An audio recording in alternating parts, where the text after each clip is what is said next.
Selamat siang semuanya. Bersama kami di sini saya Ade Nur Aini dan bersama tim saya ada di sini. Nah, kita di sini ada di jembatan Bulak Barat yang dimana sebenarnya ini tuh jalanan utama untuk menghubungkan antara Bulak Timur yang ada di sini dan Bulak Barat yang ada di sana. Ya, bisa kita lihat ke sana.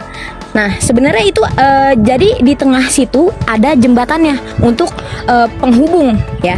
Terus juga di sini kita bisa lihat udah terdampak banjir, sudah terdampak banjir yang dimana jalanan pun tertutup dan apalagi yang di sana ada jembatan yang udah ya hampir nggak kelihatan jembatannya ya, bahkan tiangnya aja udah nggak kelihatan. Dan rumah warga juga ada di sebelah sana, di sebelah kanan saya. Itu ada rumah warga yang terendam juga.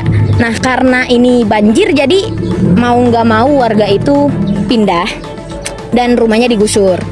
Jadi ya bisa dilihat di sini semuanya jadi habis, semuanya jadi menyatu dengan sungainya. Dan ini juga kenapa bisa banjir kayak gini itu bukan semata-mata karena hujan yang deras, hujan yang selalu turun, tapi di sini juga disebabkan dengan limbah atau ya sampah yang ada di sebelah sana, TPA Cipayung namanya, yang dimana ya inilah jadi punya dampaknya seperti banjir sekarang ini. Terima kasih dari kami, Ade Nur Aini melaporkan. Selamat siang.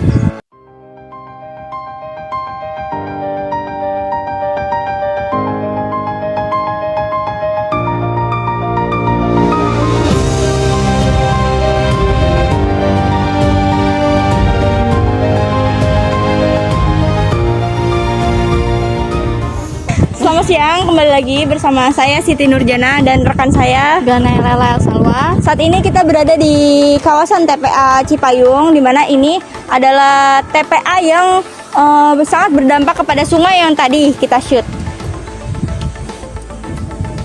Ya, bisa dilihat di sini ada tumpukan-tumpukan sampah yang sudah sangat tinggi sekali ya sebenarnya. Ya, TPA sendiri adalah merupakan tempat pembuangan akhir dari sampah-sampah yang ada di sekitaran Depok khususnya. Ini berada di daerah Cipayung dan ini kita ada di salah satu sisi TPA yang mungkin bisa kalian lihat. Ya, cukup sekian laporan dari kami. Terima kasih.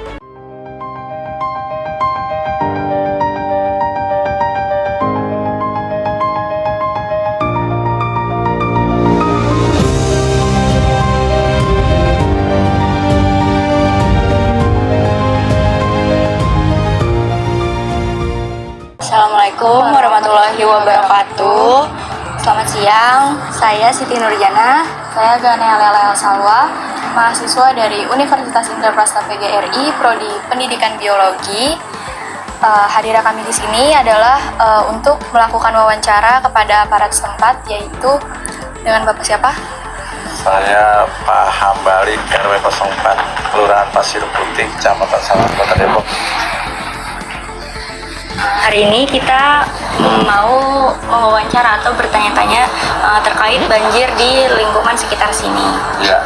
Menurut Bapak, seberapa besar kesadaran masyarakat terhadap kebersihan dan kesehatan di lingkungan ini? Alhamdulillah di lingkungan RW 04 itu ada 5 RT. Dari RT 1 sampai RT 5 untuk kebersihan skala prioritas sudah dikerjakan. Terutama Mingsih, Minggu Bersih, dan juga Jumsih, Jumat Bersih itu sudah dilaksanakan. Bagaimana sejarah atau kondisi di lingkungan di lokasi ini sebelum terjadi pencemaran lingkungan seperti banjir? Dulunya sebelum ada TPA, itu dulu Gunung Kapur, tempat jambore kalau zaman dulu, tempat kemah anak-anak sekolah dari SD atau madrasah, sanawiyah atau SMP. Setiap seminggu, sebulan sekali ada di situ di tempat pembuangan sampah yang sekarang. Dan juga kalinya bisa dibuat mandi ketika di sini musim panas kan musim kering, jadi warga sekitar sini bisa nyuci di situ dan juga bisa mandi ke bawah gitu. Karena sekarang udah terjampak kotor, airnya keruh karena limbah dari TPA itu ya nggak ada yang berani turun karena udah polusi. Ya turun situ bisa alergi langsung. Ya banyak bakteri juga seperti itu.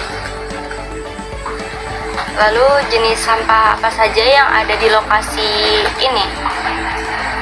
Ya banyak. Yang paling dominan Ya itu apa tuh Pak? itu Yang bikin pasti banjir? dari pasar, sampah pasar pasti dibuang di ibu rumah tangga kan, dari masing-masing wilayah juga ada pengepulnya, dibuang ke situ gitu.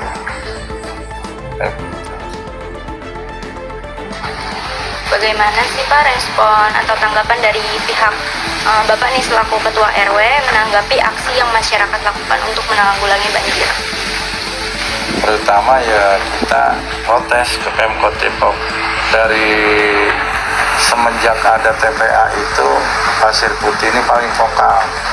Kenapa? Karena warga kita yang terdampak, terutama akses jalan jembatan Pasir Putih Cipayung sekarang sudah tidak bisa dilewati atau tidak bisa dilintasi karena banjir.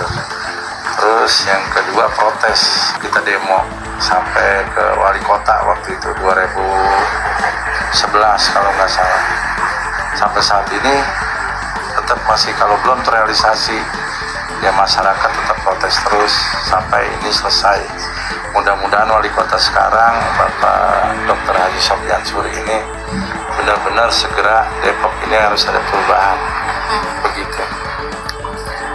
Lalu kegiatan apa saja yang telah Bapak lakukan nih terkait permasalahan di lingkungan ini? Banyak kita sosialisasi terhadap warga, terutama kebersihan kayak semacam itu, karena udaranya udah nggak bersih, takutnya lingkungan juga nggak bersih, jadi bikin fatal di lingkungan kita terkait kesehatan. Ibu-ibu kader sebulan sekali dealing ke warga terkait di mana warga kita yang rumah kumuh itu selalu disosialisasi untuk kebersihan macam itu. Segitu aja wawancara dari kita. Terima kasih Bapak udah mau berkenan menjawab pertanyaan-pertanyaan dari kita untuk memenuhi tugas pengetahuan lingkungan kita. Terima kasih ya Pak. Ya sama-sama, mudah-mudahan biar pada sukses. Amin. Biar berkah. Kami dari Universitas Unindra Prasta. Perkenalkan, saya Nadira Salsabila. Dan perkenalkan, nama saya Siti Maryam. Bapak dengan atas nama siapa? Pak Hairudin. Apakah Bapak asli berasal dari sini dan sejak berapa lama Bapak tinggal di sini? Dari masih kecil di sini ada tanah air. Ya. Berarti Bapak lahir di sini juga. Ya. Selanjutnya, bagaimana pendapat Bapak tentang permasalahan lingkungan yang ada di lokasi banjir ini?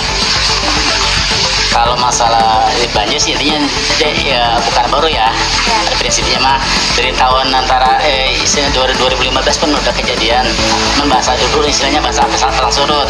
Tapi untuk sekarang ini istilahnya ya lihat sendiri nyata bahasanya bukan katanya ya dari tahun 2017 lah. Sehingga ini istilahnya sampai bahasa lokasi Bapak aja kena banjir gitu namanya. Ya itu. Ya. Pertanyaan selanjutnya, bagaimana sejarah kondisi di lingkungan di lokasi banjir ini sebelum terjadi pencemaran lingkungan? Sebelum terjadinya banjir? Kalau dahulu sih sebetulnya saya bilang itu dulu kali mungkin masih ada zaman masih merakyat ya dahulunya. Sekarang setelah bisa dari 2017 kemarin ya boro-boro bahasa kita mau merakyat, bahkan sering kejadian bahasa dengan banjir kan itu. Dengan adanya ya mungkin kalau diurus mah sampai ke TPA ya begini insya Allah kesan gak begini gitu deh. Apakah yang sudah dilakukan oleh masyarakat sehingga kegiatan menyebabkan kerusakan lingkungan? Kalau untuk warga sebetulnya intinya mah ya kalau mungkin kalau bisa banjir bukan baru ya. Warga pun udah pernah bahasa kejadian di demo situ di bawah itu sampai kita masang pelang lah ya itu. Tetapi ya tindak lanjutnya ya hanya janji-janji doang. Tapi saat ini nyatanya gitu deh. Itu kalau untuk di lokasinya. Bahkan warga udah dikatakan udah segala apapun ditanamin lah supaya ini pemerintah peduli dengan dampak banjirin. Lalu selanjutnya dampak yang terjadi setelah banjir ini apa Pak? Ya bahasa ya untuk ini yang jelas warga saya bahasa banyak kerugian itu itu yang pertama ya saya pribadi atas nama Bapak Herun ini istilahnya sampai empang aja pun seluas sekitar 400 meter itu udah nggak bisa dimanfaatin. Bahkan ya pernah kejadian ikan pernah jakarta banyak ini kan itunya. Jadi saat ini ya Bapak nggak lepas ikan gitu. Lalu, apakah ada aksi atau respon masyarakat terkait masalah banjir ini? Yang dikatakan masyarakat itu ya dikatakan ya makan segala apapun ya mungkin intinya memohon ya kan segala apapun kan kita istilahnya ada atasan ya kata tapi makanya memohon kadang-kadang dijanjikan bahkan kemarin ini rencana katanya mau dibebasin tahun 2026 lokasi ternyata katanya 2007 ya itu janji ya tapi masyarakat menginginkan kadang-kadang udah kagak bisa dimanfaatin sehingga ya harus mau gak mau gitu. Selanjutnya, bagaimana respon atau tanggapan dari pihak masyarakat dan warga sekitar menanggapi aksi yang sudah dilakukan sekitar ini? Ya untuk masalah warga sih yang saya bilang ya intinya ya berapapun dia bermohon tapi kalau dari atasan bahasa tibang katanya bahkan ya kejadian Tiwan pun pernah turun ke bawah ya tibang tiba-tiba ya nanti gitu masyarakat itu perlu bukti dia bukan perlu janji. Iya. Gitu.